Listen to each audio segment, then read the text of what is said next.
త్రాగవలెను. దేని యొక్క వాక్యం మరొక భాగాన్ని మరి చదువుకుందాం. ద్వితీయోపదేశకాండము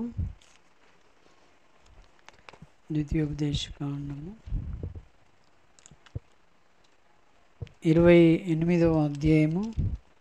ద్వితీయోపదేశకాండము 28 మొదటి 2 వచనములు మనము చదువుకుందాం. ద్వితీయోపదేశకాండము 28వ అధ్యాయము.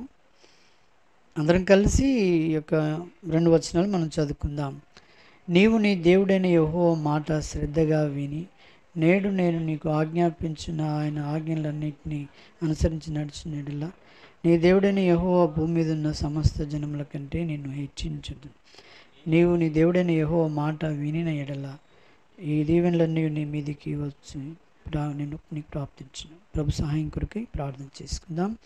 ప్రేమగల తండ్రి, పరిశుద్ధుడైన మా దేవ, నీకు వందనము చెల్లిస్తుంటున్నాం. ప్రేమించి జ్ఞాపకం చేసుకున్నారు, మమ్మల్ని మీరు వెతికి రక్షించుకున్నారు. ప్రభా, యెహోవా తమకు దేవుడుగా గల జనులు ధన్యులని అటు ధన్యులుగా మమ్మల్ని చేసుకున్నందుకై నీకు వందనం చెల్లిస్తుంటున్నాం. మరి సమయం మాకు అనుగ్రహించి నేను ఆరాధించట కొరకై మమ్మల్ని అందరినీ కూడా పురికొల్పినందుకై నీకు వందనం చెల్లిస్తుంటున్నాం. మిగతా భాగమును మా ప్రభువా ధ్యానించి యోగ్యంగా నీ బలలో చేయనట్లు సహాయపడు. అయ్యగు నన్ను శిలువ చోట్ను మరుగు చేయము.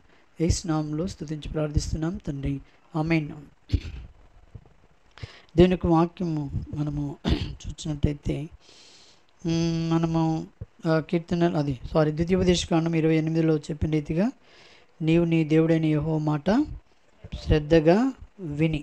నీవు నీ దేవుడైన యెహోవా మాట, నీవు నీ దేవుడైన యెహోవా మాట అని ఇందులో ఉన్నవారితో అంటాడా, బయట వారితో అంటాడా?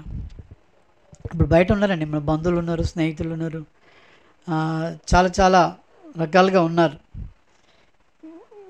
ఎవరిని దేవుడు అని చెప్తున్నాడు ఈ మాట? మనకి కదా, మనకి చెప్తున్నాడు. ఏమని? నీవు నీ దేవుడని. నీ దేవుడు ఎవరు అని అంటే నువ్వు చెప్పగలుగుతావా? నా దేవుడు యెహోవా నా దేవుడు అని నువ్వు చెప్పగలుగుతావా? అలాగైతేనే నీకు ఇది. చెప్పలేకుండా ఉంటే కాదు. కాబట్టి నీవు నీ దేవుడైన యెహోవా మాట నీవు ఎలా వినాలటండి? శ్రద్ధగా వినాలట. మనము శ్రద్ధగా వినాల. కాలము గతించిన కొద్దీ మనము దేవుని యొక్క వాక్య విషయంలో మనం ఏమి కలిగి ఉండాలంటండి? శ్రద్ధ కలిగి ఉండాలి. ఈ శ్రద్ధ ఒకసారి ఉండి మళ్ళీ వేరే టైంలో ఉండడానికి అట్లాని కాదు. ఉదాహరణ చెప్పాలంటే ఒక ఉద్యోగం రావడానికి కొరకై మొట్టమొదటిగా మనం ఎంతో శ్రద్ధతో చదువుతాం కదా. ఉద్యోగం వచ్చిన తర్వాత ఇంకేమైపోతుంది? చదువు పట్టించుకుంటాం మనం. ఎందుకంటే ఉద్యోగం వచ్చేసింది, మనం ఏదైతే పొందామో అది, ఏదైతే కావాలనుకున్నామో అది వచ్చేసింది. కాబట్టి ఇప్పుడు ఏం లేదు, చదువు భారం ఏదైతే ఇక్కడ ఏం లేదు. ఇప్పుడు అంతా సంసారము ఇంకా రకరకాలుగా ఈ భారం ఉంటాయి. కానీ ఇక్కడ ఈ విషయంలో భౌతికమైన రీతిలో నువ్వు ఆపొచ్చు శ్రద్ధగా, కొంతకాలం ఉండి తర్వాత నువ్వు ఉండకపోవచ్చు. కానీ దేవుని విషయంలో ఎప్పటి వరకు ఉండాలి ఈ శ్రద్ధ? ఎప్పటి వరకు? నువ్వు వెళ్ళే వరకు, ఆయన వచ్చే వరకు శ్రద్ధ ఎప్పటికీ ఉండాలి. శ్రద్ధ అంటే ఉదాహరణ చెప్తూ చూడండి. మీకు గ్యాస్ స్టవ్, గ్యాస్ను ఎవరైనా అశ్రద్ధ చేస్తారా? చేయం కదా. ఎప్పటి వరకు చేయరు? ఏ వయసు వరకు చేయరు? పోనీ ప్రతి వాళ్ళు ముసలితనము చేతగాని స్థితిలో ఉన్నా కూడా ఏం చేయాలి? దాన్ని అంటుపెట్టుకొని పని వాడుకోవాలి. మళ్ళీ తర్వాత ఏం చేయాలి? దాన్ని శ్రద్ధగా ఆఫ్ చేసుకోవాలి. లేకపోతే ఏమవుతుంది? అది మనకు మరి శత్రువు అయిపోతుంది. విన్నారండి? కాబట్టి అట్లాగే దేవుని యొక్క వాక్య విషయంలో మనం ఏం కలిగి ఉండాలండి? శ్రద్ధ కలిగి ఉండాలి. దేవుని యొక్క వాక్యాన్ని, ఆయన వాక్యాన్ని మనము మరి ఎప్పటికీ కూడా వింటూ ధ్యానిస్తూ ఆయన శ్రద్ధ కలిగి మనం ఈ లోకంలో జీవిస్తూ రావాలి. అందుకనే ఆ, ఇదే ద్వితీయోపదేశకాండము 6వ అధ్యాయము ఇక్కడ ఏమంటుండు 4వ వచనం నుండి. ఉమ్, ఉమ్,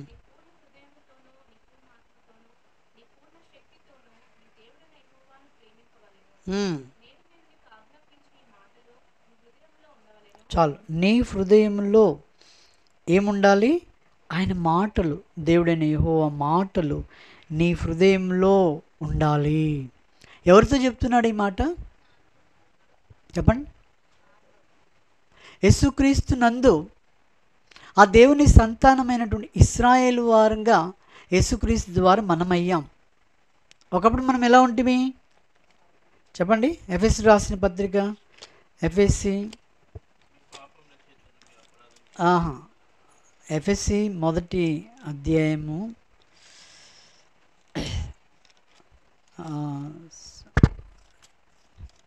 సారీ 2వ అధ్యాయము. ఒకప్పుడు మీరు 8వ వచనం 2:8 కాదు, ఎఫ్ఎస్సి సారీ ఎఫ్ఎస్సి ఒక్క నిమిషం, నేను రాంగ్ తీసాను. 2వ అధ్యాయము 12వ వచనం చదవండి.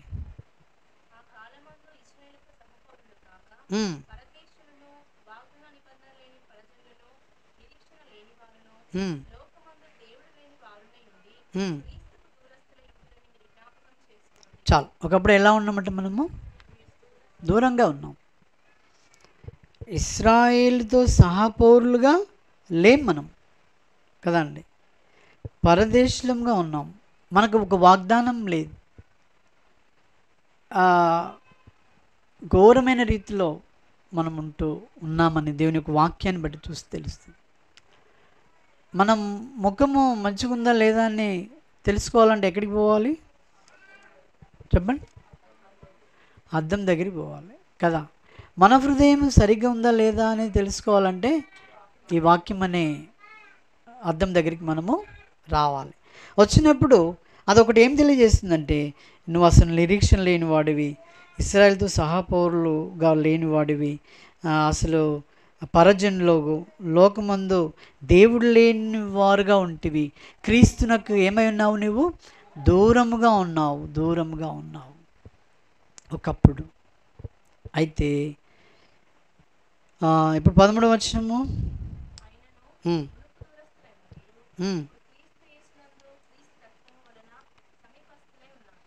క్రీస్తు యేసునందు క్రీస్తు రక్తం వలన మనం ఏమయ్యామండి? దేవునికి సమీపస్థులంగా అయ్యాము. దేవుని సమీపస్థులంగా అయ్యాము. అందుకనే ఇశ్రాయేలు వినుము, మన దేవుడని యెహోవా అద్వితీయుడగు యెహోవా, ఆయన నీ పూర్ణ హృదయంతో, పూర్ణ ఆత్మతో, పూర్ణ శక్తితో నీ దేవుడని యెహోవాను ఏం చేయాలి? మనము ఇప్పుడు ప్రేమించాలి. అప్పుడు లోకాన్ని నువ్వు ప్రేమిస్తూ వచ్చావు.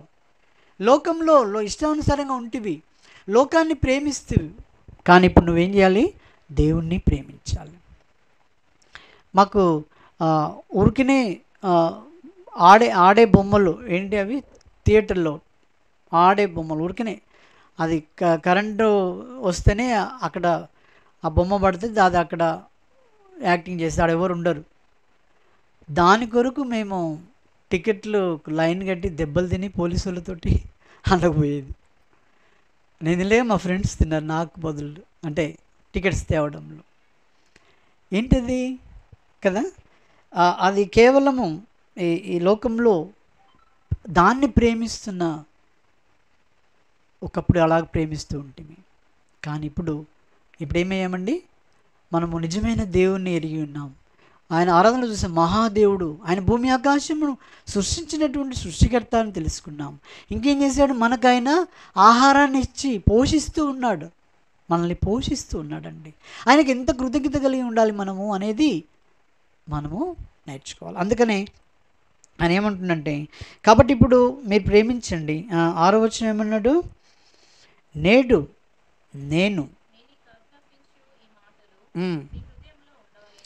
నీ హృదయంలో ఉండవలను. అర్థమైందా? మన తల్లిదండ్రులు చెప్తారు కొన్ని మాటలు, ఏమని చెప్తాడు? జాగ్రత్త ఉండాలమ్మా, జాగ్రత్త, ఎక్కిది పైలం. మనం ఏమంటామండి? పైలంగా పోయి పైలంగా రా అంటాం కదా.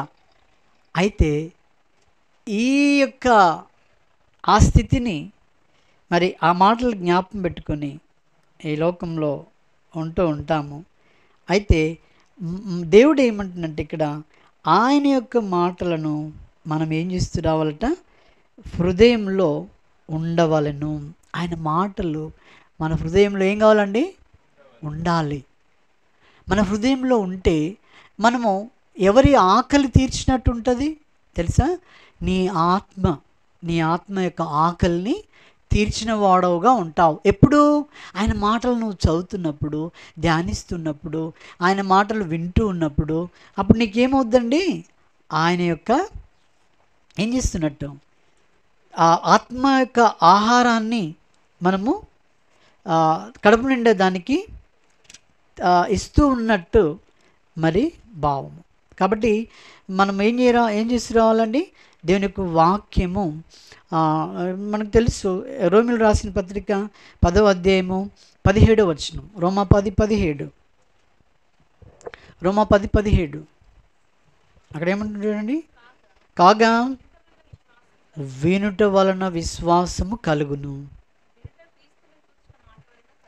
వినుట ఎవరి గురించి వినాలండి? క్రీస్తును గురించినటువంటి మాటల వలన అదేమవుతుంది? నీకు కలుగుతూ ఉంది. నేను అతి కష్టం మీద బల రీతిగా నేను హెబ్రోన్కు, మా చిన్నమ్మ వాళ్ళు, నాకు తెలియదు అప్పుడు ఆ హెబ్రోన్ అంటే ఏంటి అనేది, తీసుకుని వెళ్ళారు. పోయి చూసాము. అక్కడ కాన్వకేషన్స్ అయినప్పుడు వెళ్ళాము మేము. కాన్వకేషన్స్ అవుతున్నప్పుడు వెళ్ళినప్పుడు వాక్యం వినలేదండి. మా చిన్నమ్మ వాళ్ళు అక్కడ లోపల ఉండేది. నేనైతే అన్ని సినిమా హాల్లో చుట్టూ తిరిగాను. ఆ టైంలో ఒకటి ఎట్లా ఉంటుందంటే, వాళ్ళు భోజనాన్ని కూర్చోబెడితే నువ్వు ఒక షో చూసి రావచ్చండి, అంత టైం పడుతుంది. అర్థమైంది? ఒక షో చూడడానికి ఎంత టైం పడుతుంది? 3 గంటలు పడుతుంది కదా. అయితే నువ్వు అప్పుడే పోయి చూసి వస్తే నీకు భోజనం ఉంటుందట. నేను ఇంకోటి ఏం చేసేదంటే, ఒకవేళ మా చిన్నమ్మ అడుగుతుందేమో అని ఆ రెఫరెన్స్ అన్నీ వేరే వాళ్ళ దగ్గర రాసుకొని పెట్టుకునేది. ఎందుకంటే పేపర్లో అంటే ఉన్నవా లేదా, అబద్ధం ఎంత మంచిగా చేయొచ్చు కదా, ఎందుకు లేని చూడు కావాలంటే ఏ వాక్యం ఎప్పుడో అని అలా. అయితే అలా వింటూ వచ్చాను. తర్వాత ఏమైందంటే, బాగుంది ఇది, ఇక్కడికి రావడము హైదరాబాద్ హెబ్రోన్కు సినిమాలు చూడడానికి చాలా బాగుందని చెప్పేసి డబ్బులు బాగా జమ చేసుకొని ఇక మే నెలలో మీటింగ్స్ అయితే పోవాలని చెప్పేసి అప్పుడు మేము సిద్ధపడి మే నెలలో మీటింగ్కి వెళ్ళాను. యూత్ క్యాంప్ అంటుంది దాన్ని. ఇప్పుడున్నంత ఫ్రీ లేదు అప్పుడు. నేను పోయింది 80-79 ఆ టైంలో. అప్పుడు ఎట్లుందంటే సెంట్రల్ జైలు అన్నా నయమే ఉంటుందొచ్చు, అందులోకి పోయినామంటే ఇక మళ్ళీ 5-6 రోజుల దాకా నువ్వు బయటికి రావడానికే లేదు. పైసలు నిండా, జేబు నిండా డబ్బులు. ఊరికి గేట్ దగ్గర రావడం, ఎక్కడెక్కడ ఏ ఫిలిమ్స్ విడుదలైనాయని తెలుసుకున్నాం, పోస్టర్లు వేసి అన్నీ తెలుసుకొని ఏ టాక్స్లు ఎక్కడున్నాయో తెలుసు. అయితే రోడ్డు అది గేట్ దగ్గర రావడం, మళ్ళీ వెనకకు పోవడం, ప్రాణం అంతా ఇటు. ఒక చెత్త అందులో ఉంది, చెత్త అందులో ఉంది. అయితే అలా ఉంటూ ఇక చివరికి ఆఖరి రోజు అవుతుంది కూడా. ఎప్పటికీ నేను ఇస్త్రీ చేసుకొచ్చుకుంటా అండి బట్టలు అంటే, నో నీ బట్టలు ఇవ్వండి అన్నారు. అయ్యో తలనొప్పి లేస్తుంది, ట్యాబ్లెట్ కన్నా పంపిస్తారంటే దేనికి పంపలేదండి వాళ్ళు బయటికి. ఒకవేళ నేను అంతా బ్యాగ్ చదువుకొని ఇంటికి పోతా అంటే పంపిస్తాం, అలాగా తప్ప వేరే పంపమంటే అప్పుడు వెంటనే లాభం లేదని చెప్పేసి మళ్ళీ ప్రయత్నం చేస్తా అని చెప్పేసి అలాగే ఉండి ప్రయత్నం చేశాం. మీకు తెలియదు, గిడ్నిగడ్డ నుండి వచ్చినారు వాళ్ళు, గోడ జంప్ అయ్యి వెళ్ళిపోయారు. పేర్లు వద్దు, నాకు తెలుసు. గోడ జంప్ అయ్యి వెళ్ళిపోయారు. ఈరోజు వరకు అంటే వాళ్ళు క్రైస్తవులు చలామణి అవుతున్నారు, నేను కూడా అవుతున్నాను. కానీ నాకున్న తృప్తి ఇది, వాళ్ళకున్న తృప్తి ఒకటి. అది నీ హృదయానికి అది ఎలా ఉండాలంటే, తృప్తికరంగా ఉండాలి. అది చాలా ప్రాముఖ్యం. అయితే ఆ చివరి రోజు వస్తుంది. ఈ లోపల ఇప్పుడు ఏమైందంటే ఎక్కడికి పోయినా వాక్యం. నువ్వు బాత్రూంలోకి పో, స్నానానికి పో, వంటగదికి పో, ఆ కాంపౌండ్ అంతా కూడా ఏంటండి వాక్యమే. ఎక్కడ చెవులు మూసుకుంటే కూడా ఉండదు అంటున్నాడు. అలాగ విన్నాం. లాస్ట్కు ఒకరోజు కూర్చున్నాము. లాస్ట్కి ఒకరోజు మరి కూర్చుంటే భక్సింగ్ అనే వాక్యం చెప్తున్నాడు. ఈ దినమే నువ్వు చచ్చిపోతే నువ్వు ఎక్కడికి వెళ్తావు? నరకానికి. ఇదే రక్షణ దినము, నేడే రక్షణ దినము. నువ్వు ప్రభుని అంగీకరించు. ఈ క్షణంలో నువ్వేమైపోతావు తెలియదంటే భయమైపోయింది నాకు. అప్పుడేమైంది? భయం వచ్చేసింది. అమ్మో అలాగనా అని చెప్పేసి అప్పుడు వెంటనే ఎవరైతే యేసు ప్రభువును విశ్వసించడానికి మీరు సిద్ధంగా ఉన్నారో మీ కుడి హస్తాన్ని పైకి ఎత్తండి అంటే అప్పుడు వెంటనే చాలా బాధపడి ఏడ్చి, నా పాప జీవితం కొరకై నేను ఏడ్చి అప్పుడు నా యొక్క చేయిని పైకెత్తాను. అప్పుడు వాళ్ళు రక్షణ పత్రం ఇస్తారు. అలాగూ దేవుని మాటలు ఎలాగంటే వినుట వలన ఏం కలుగుతుందండి? విశ్వాసం వస్తుంది. కాబట్టి నేను ఇష్టం లేకుండా వింటూ వచ్చాను. విశ్వాసము దేవుడు అనుగ్రహించినాడు. ఆ తర్వాత బయటకు వచ్చాం. పైసలన్నీ అట్లే ఉన్నాయి జేబులో. అన్నీ చూస్తుంటే అవి కనబడుతున్నాయి, కానీ పోవడానికి లేదు కదా. ఇప్పుడు ఇంటికి పోతున్నాం. అమ్మో దేవుని బిడ్డలం కదా మనం, ఇప్పుడు ఇవన్నీ చేయొద్దు కదా అనేది ఒక తీర్మానం చేసుకొని అలాగూ ఉంటూ వచ్చేది. కాబట్టి ఆ రీతిగా రక్షణ క్రీస్తు ద్వారా నాకు కలిగింది. అప్పుడు ఆయన మాటలను వింటూ ఇప్పుడు ఏమైపోయిందండి? ఆయన మాటలు నీ హృదయంలో ఉండవలను. ద్వితీయోపదేశకాండంలో అన్నాడు కదా, నీ హృదయంలో ఎవరి మాట ఉండాలి? ఆయన మాటలు ఉండాలి, దేవుని మాటలు. నేనేం చేసేవానంటే ప్రభా సినిమాలు చూసేది కూడా నాకు అలవాటు. ఎందుకంటే పాటల కొరకే పోయేదండి నేను. వేరే ఏమీ అంత తెలియదు, కానీ పాటలు పిచ్చి బాగుండే, సినిమా పాటలు పిచ్చి.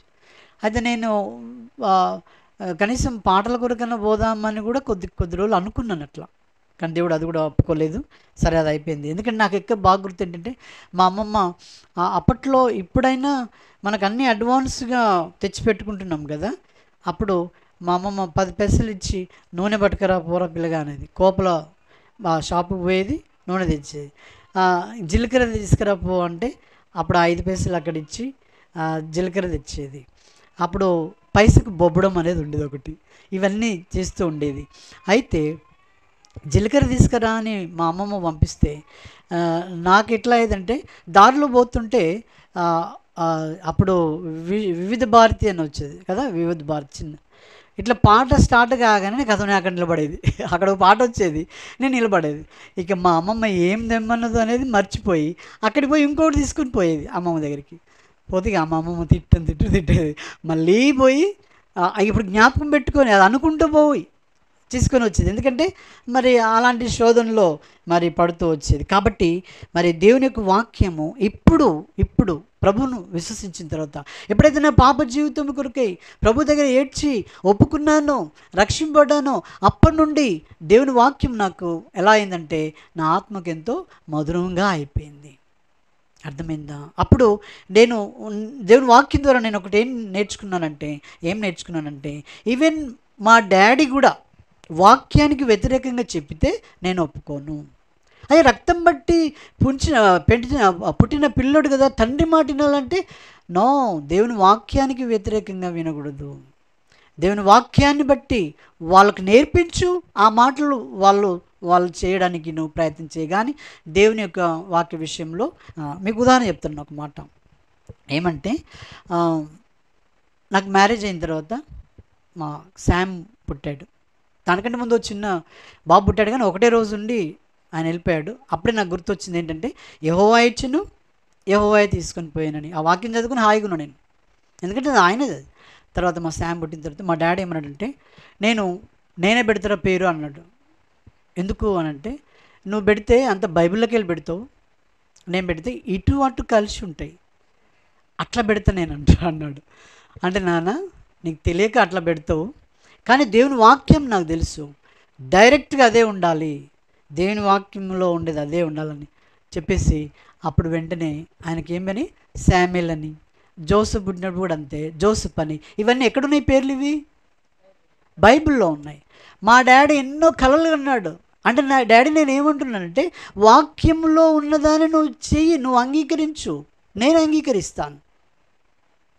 కానీ వాక్యానికి వ్యతిరేకంగా 2 గుర్రాల సవారిగా పేరు ఉండాలంటే అది కుదరదు. కాబట్టి అని నేను చెప్పాను. వాళ్ళిద్దరు కూడా దేవుని వాక్యం ద్వారా నిలబడతారు నిలబడదు అనేది నాకు తెలియదు. కానీ ఇప్పుడు నాకు ప్రజెంట్ ఇది కావాలి అంతే. వాళ్ళు నిలబడేది నిలబడకపోయేది అది వాళ్ళ సంగతి, అవునా కదండి. ఇప్పుడు నా అజమాయిషం ఉంది, నాకుంది ఇప్పుడు అధికారం. నేను దేవుని బిడ్డను, నా కుమారునికి ఈ పేరు అని అలా చెప్పగలను. కాబట్టి మన హృదయం, మనం ఎవరిని ప్రేమిస్తున్నాము, ఆయన మాటలు నీ నా హృదయంలో ఉండాలి. ఆ తర్వాత ఏమన్నాడండి 6వ అధ్యాయము 7వ వచనంలో, నీవు నీ కుమారులకును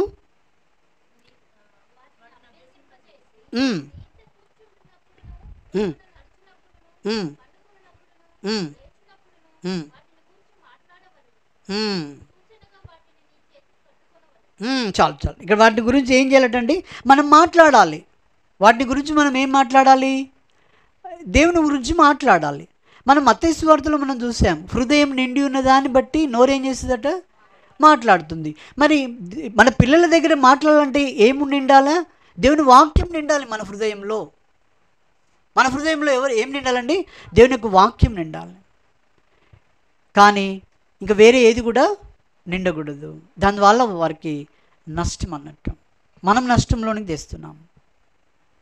మనము వారికి నష్టం తీయకుండా ఉండాలంటే నువ్వేం చేయాలి? నువ్వు నేర్చుకో, నువ్వు వాక్యాన్ని నేర్చుకో. ఎందుకొరకు నేర్చుకోవాలి? నీకు దేవుని కొరకు నేర్చుకో. ఆ తర్వాత లాభం ఏంటంటే నీ పిల్లలకి చెప్పాలి. నువ్వు నీ పిల్లలకి ఏం చెప్పాలి?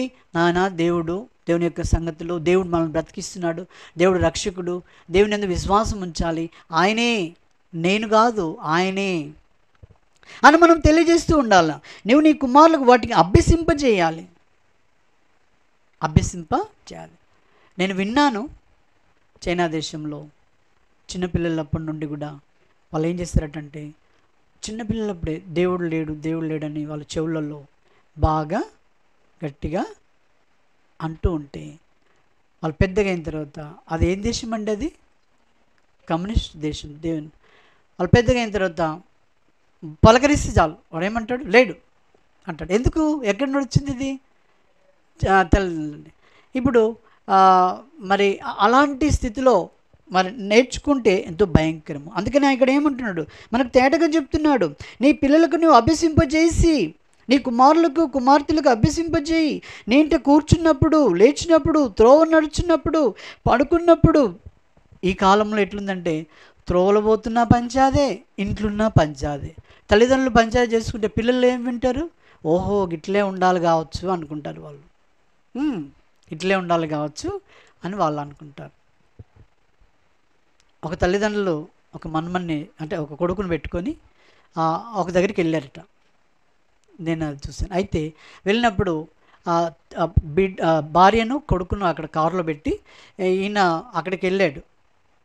ఎక్కడికంటే వృద్ధాశ్రయం దగ్గరికి వెళ్ళి వాళ్ళ అమ్మతో మాట్లాడి, నువ్వు ఇక్కడే ఉండు అని చెప్పేసి మళ్ళీ తను రావడానికి వస్తుంటే, అప్పుడు ఈ కొడుకు ఏం చేసిందంటే, ఈ డాడీకి మమ్మీకి తెలియకుండా ఈయన ఎటుపోతున్నాడు అని చెప్పేసి ఈ కొడుకు వెళ్ళి చూశాడు. చూసేసరికి ఏమైందంటే, వాళ్ళ నాన్నమ్మ అక్కడుంది. ఎక్కడుంది? ఆ వృద్ధాశ్రమంలో. కాబట్టి అప్పుడు నాన్నమ్మ దగ్గర పోయి కలిసి మాట్లాడుతున్నాడు. ఈయన వెళ్ళిపోయాడు డాడీ. ఏడి కొడుకేడి అని కారులో చూస్తే లేడు. మళ్ళీ ఎక్కడ అడ్డానికి పోతే అక్కడ వాళ్ళ నాన్నమ్మ దగ్గర ఉన్నాడు. ఏరా నువ్వు చెప్తున్నకుండా ఎందుకు వచ్చావు ఇక్కడికి? మేము అక్కడ కూర్చోమని చెప్పాం కదా, నువ్వు ఎందుకు వచ్చావు ఇక్కడికి అంటే, లేదు డాడీ, ఈ అడ్రస్ తెలుసుకుందామని వచ్చాను. ఎందుకంటే నేను రేపు మిమ్మల్ని ఇక్కడ మాట్లాడాలి కదా, రేపు భవిష్యత్తులో మిమ్మల్ని కూడా ఇక్కడ మాట్లాడి పెట్టాలి. కాబట్టి నేనేం చేశాను, ఈ అడ్రస్ తెలుసుకుందామని వచ్చాను.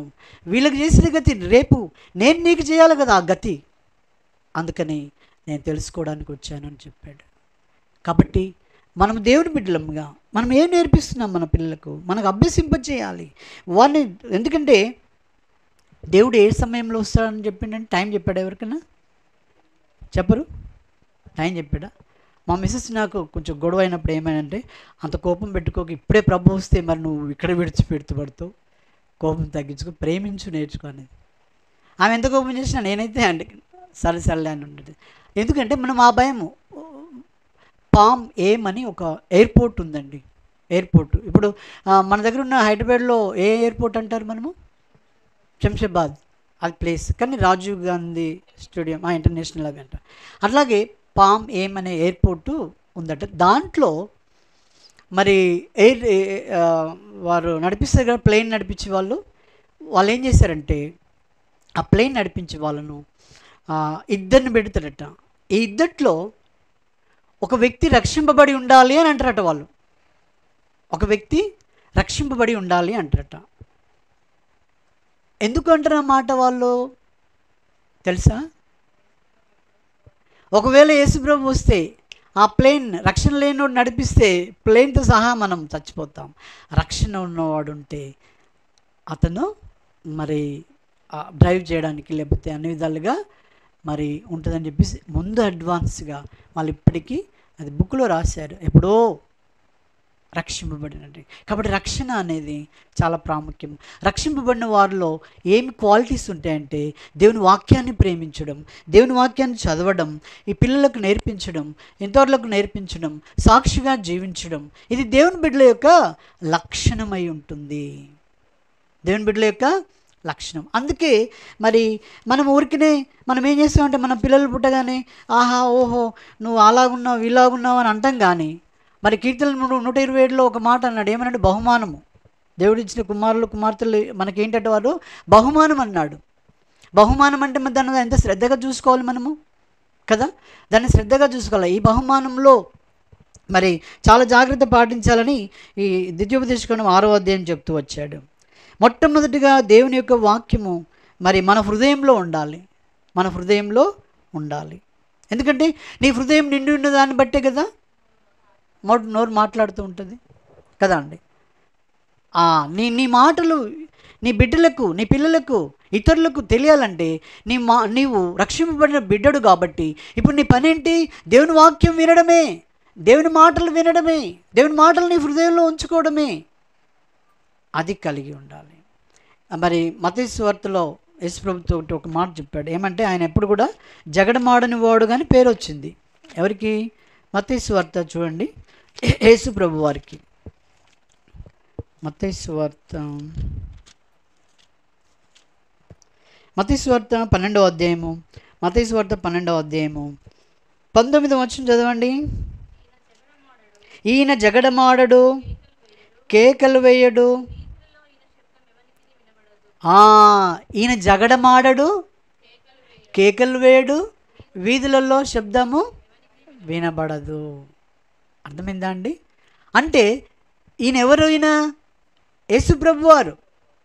యేసుప్రభువారు దేవుడు ఈయన. ఇప్పుడు మనం ఎవరి బిడ్డలమయ్యాము? మనం దేవుని బిడ్డలం. దేవుని బిడ్డలమైతే వీళ్ళేం చేయాలి? జగడమాడొచ్చు, కేకలేయచ్చు, అల్లరి చేయొచ్చా? నో, నువ్వు జగడమాడడానికి లేదు.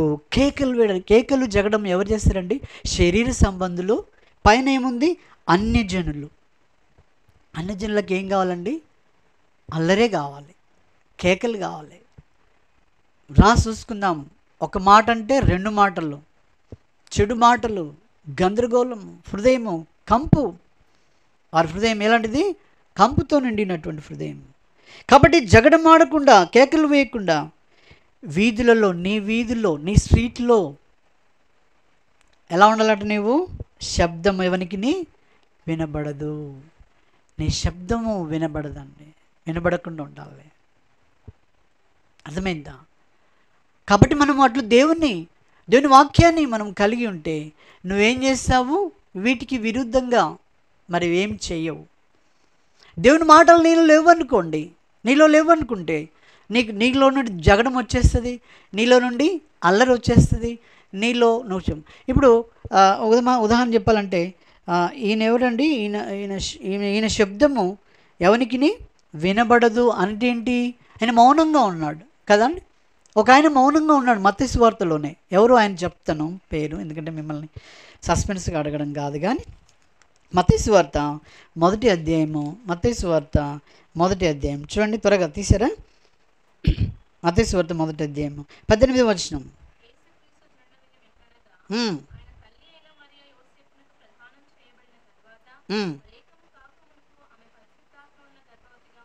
చాలు. వారు ఏకం కాకముందే పరిశుద్ధాత్మ వలన మరి ఏమైపోయిందండి? గర్భవతి అయింది.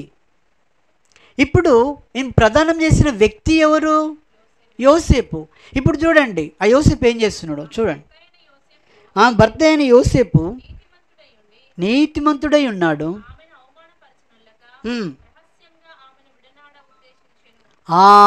ఆమెను అవమానపరచనులక రహస్యంగా ఏం చేసినండి? ఆమె విడనాడాలని చూశాడు. ఈయన అయ్యో ఈమె ఇట్లయిపోయింది అని చెప్పేసి వెంటనే వెళ్ళి ఈ వీధిలో ఆ వీధిలో ఆ అమ్మకు ఈ అమ్మకు అన్నీ చెప్పి, రండి పెద్ద మనుషులారా రండి, మీరు కూర్చుందాం, పంచాయతీ చేద్దాం, ఈమెకి ఎట్లెట్లా గర్భం ధరించిందని అడగలే. అర్థమైందండి? నేను మొన్ననే ఒకటి విన్నాను. రకరకాలుగా వస్తున్నాయిలేండి, అది తర్వాత చూద్దాం, జ్ఞాపకం కొంచెం వచ్చినప్పుడు. కాబట్టి ఇప్పుడు ఏం కావాలి ఇక్కడ? ఇది ఈ నీతిమంతుడు కాబట్టి ఈయన ఏం చేస్తున్నాడండి? మౌనంగా ఏం చేస్తూ వచ్చాడు? విడనాడడానికి ఆశించాడు మౌనంగా. చాలా వరకు మనం ఈ లోకంలో యేసుప్రభు నమ్మిన బిడ్డలు ఎలా ఉండాలండి? మౌనంగా ఉండాలి. కానీ అన్యులు ఏమంటారు తెలుసా? వాడు నల్లి, వాడు అంతా మోసం చేసాడు, మాట్లాడు అని అంటారు. అది నీ కొరకు కాదు పిచ్చోడా నల్లిగా ఉండేది, మౌనంగా ఉండేది నీ కొరకు కాదు దరిద్రుడా. నేను దేవుని కొరకు ఉంటున్నాను, నా దేవుని కొరకు ఉంటున్నాను, నేను నా దేవుని కొరకు మౌనం వహిస్తున్నాను. నా దేవుడు అరవద్దని చెప్పాడు, నా దేవుడు ప్రశాంతంగా ఉండాలని చెప్పాడు, ప్రేమించమని చెప్పాడు, అందుకు నేను ఉంటున్నాను. కానీ నాకు చేత కాదని కాదు. ఒక్క గుద్దును అక్కడ పడతావు, కానీ అట్లా చేయొద్దని చెప్పాడు దేవుడు. జాగ్రత్త, నేను దేవుని బిడ్డను అని మనం ధైర్యంగా ఉండాలండి. అది కాబట్టి ఇప్పుడు ఏమైపోయాడు చూడండి. ఆ మాట చూద్దాం, ఇంకో మాట 20వ వచనం. ఇప్పుడు ఏమన్నాడు? ఈ సంగతులను గురించి ఆలోచిస్తున్నాడు. ఎవరు? యోసేపు. ఏం చేద్దాము, ఎలా చేద్దాము, ఆమెను ఎట్లా వదులుకోవాలి, ఏం చేయాలి, ఆమె ఇంత పని చేస్తుందా అని అనుకుంటున్నాడు. ప్రభు దూత వచ్చింది ఇక ఆయన దగ్గరికి. స్వప్నమందు దావీదు కుమారుడైన యోసేపు,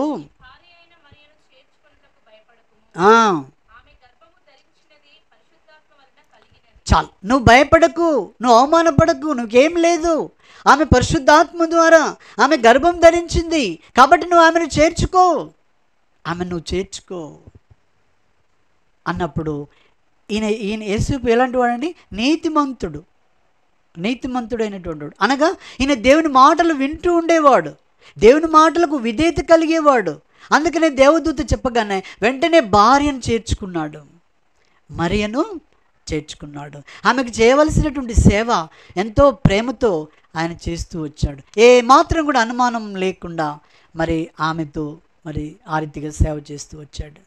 అర్థమైందా అండి? కాబట్టి ఇక్కడ ఏమున్నాడు? ఈ నీతిమంతులైనటువంటి మౌనంగా ఉండేటువంటి స్థితి ఏంటంటే ఆయన అల్లరి చేసి ఆయన అవమానం చేయడానికి ఏమాత్రం కూడా ప్రయత్నం చేయలేదు. అర్థమైందా అండి? కాబట్టి నేను దేవుని బిడ్డలంగా ఈ లోకంలో ఎలా ఉండాలట? మన మీద ఎన్నో అంటారు, మన మీద నిందిస్తారు, డైరెక్ట్ పట్టుకొని తిడతారు. అయినా నువ్వేం చేయాలి? యేసుప్రభుని ఏం చేశారు? ఉమ్మ వేశారు. నువ్వు దేవుడువా, నువ్వు దేవుడు అయితే ఇప్పుడు దిగిరా అని అన్నారు. కాబట్టి అయినా కూడా మా గ్రేస్ వాళ్ళ చెల్లి మరదలు కదా, కొన్ని మాటలు నేను చెప్తూ ఉంటే, అయ్యో నువ్వు పెద్ద బాక్సింగ్ అయినవుతీ అనేది నన్ను. నువ్వు పెద్ద బాక్సింగ్ అయినవుతీ అనేది. ఎందుకంటే అది వాళ్ళు అట్లా భరించుకోలేక. అది అలాగనే ఉంటుందమ్మా మా సహవాసము.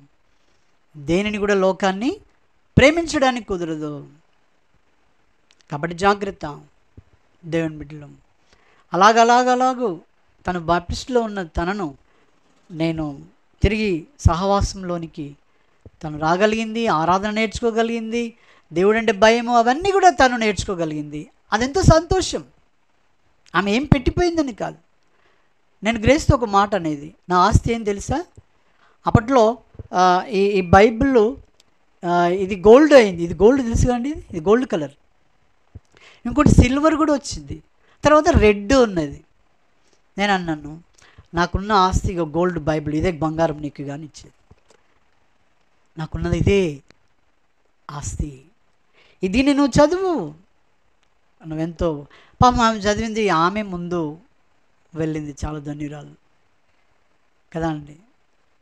నేను ఇంకా మరి ఆ రీతిగానే కాబట్టి ప్రభు పిలిచిన వారు ఎవరైనా మరి వెళ్ళగలుగుతారు, ధన్యంగా ఉంటారు, వాళ్ళు వెళ్ళగలుగుతారు. కాబట్టి మనము దేవుని యొక్క వాక్యాన్ని మన హృదయంలో ఉండాలి. ముందు మనకి వేరే వాళ్ళకి చెప్పాలంటే మన హృదయంలో ఉండాలి.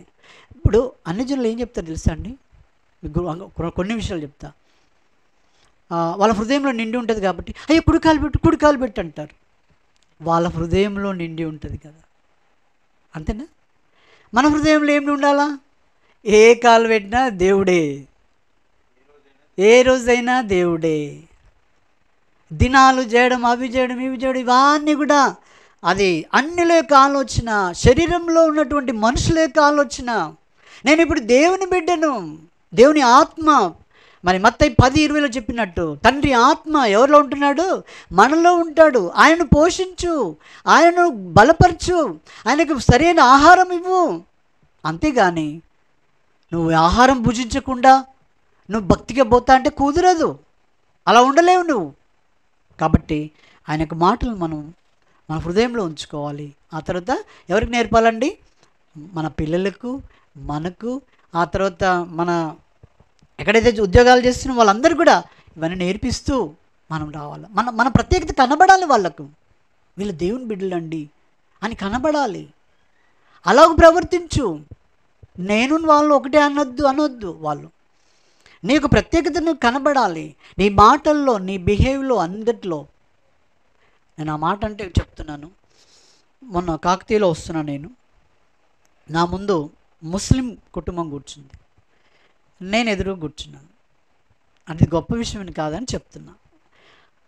తను నాతో మాట్లాడి వాళ్ళ పాప ఇన్ని రోజులైంది, 1 year అయిపోయింది, వాళ్ళ ఇంట్లో ఎవరిని పిలవలేదట తాత అని. నన్ను చూడగానే తాత అన్నదట. వాళ్ళిద్దరే అంటున్నారు, భార్య భర్తలు వాళ్ళిద్దరే చెప్తున్నారు ఆ మాట. మిమ్మల్ని అన్నదండి అని చెప్తున్నాడు. నేను మాట్లాడే వినేది చూసి, మీరు పాస్టరా అన్నాడు ఆయన. నన్ను మీరు ఎట్లా గుర్తుపట్టారండి అని నేనన్నా. అందుకే నేను అసలు బుక్ కూడా తీసి చదవలే. నేను ఎక్కువ చదువుతాను బుక్ తీసి ట్రైన్లో, అది కూడా చేయలే, ఎందుకంటే ఆ అమ్మాయితో ఆడుకోవడం సరిపోయింది.